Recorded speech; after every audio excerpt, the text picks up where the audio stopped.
Hello people, hope you all are doing well. आज हम लोग एक लीगल मैक्सिम के बारे में पढ़ेंगे, ऑडी अल्टरम पार्टम।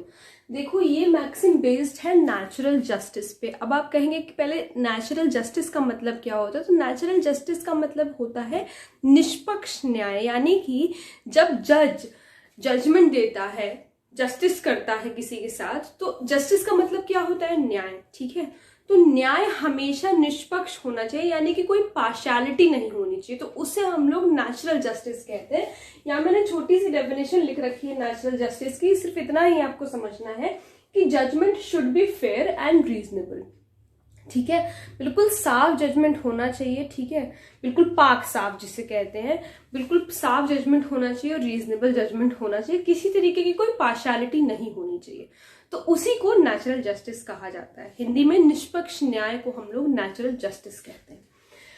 तो ऑडी अल्टरम पार्टम ये बेस्ड है कॉन्सेप्ट ऑफ नेचुरल जस्टिस पे। अब ये क्या कहते हैं, इस मैक्सिम का मतलब क्या है? तो इस मैक्सिम का मतलब है हियर द अदर साइड, यानी कि दोनों साइड को, दोनों पार्टीज को, जो अक्यूज्ड है उसको भी और जिसने इल्जाम लगाया है उसको भी, दोनों साइड को सुनना जरूरी है।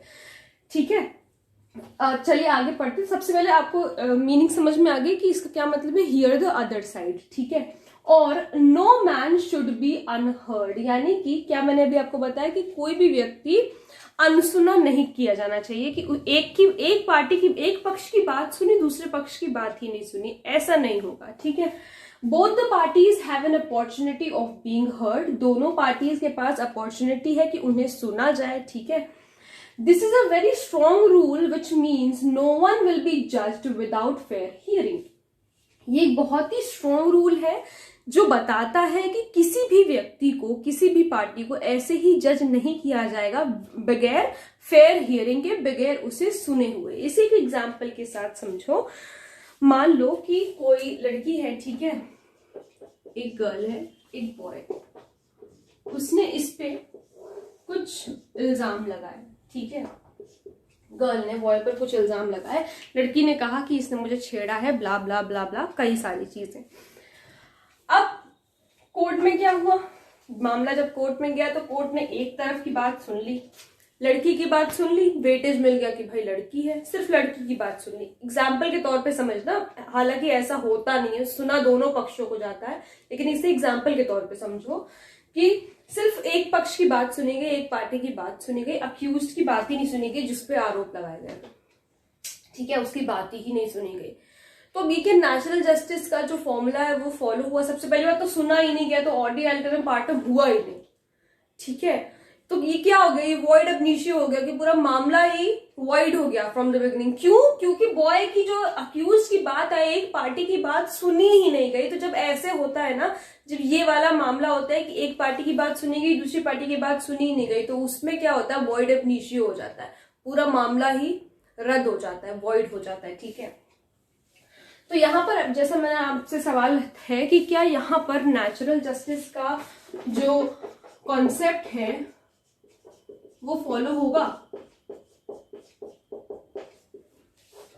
नेचुरल जस्टिस मैंने क्या बताया, निष्पक्ष न्याय। तो क्या इस मामले में निष्पक्ष न्याय मिल पाएगा?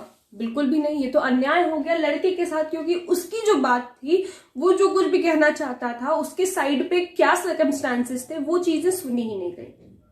ठीक है, तो ऑडी अल्टरम पार्टम हुआ ही नहीं और नेचुरल जस्टिस का कॉन्सेप्ट भी फॉलो नहीं हुआ, क्योंकि न्याय पूरा पूरा किसके पक्ष में चला गया, लड़की के पक्ष में चला गया। तो निष्पक्ष न्याय कहां से हुआ, ये तो पार्शियलिटी हो गई। ठीक है, तो यही कहता है ऑडी अल्टरम पार्टम का मतलब ये है कि हियर द अदर साइड, यानी कि दोनों पार्टीज को सुना जाएगा, कोई भी इंसान अनसुना नहीं किया जाएगा।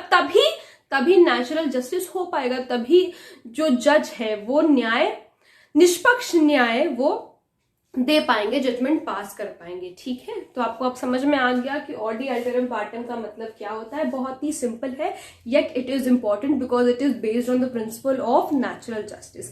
नेचुरल जस्टिस भी आई होप समझ में आ गया होगा, बहुत ही सिंपल सा कॉन्सेप्ट है।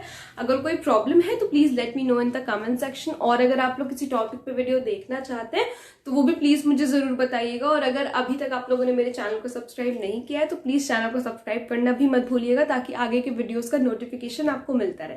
Thank you so much.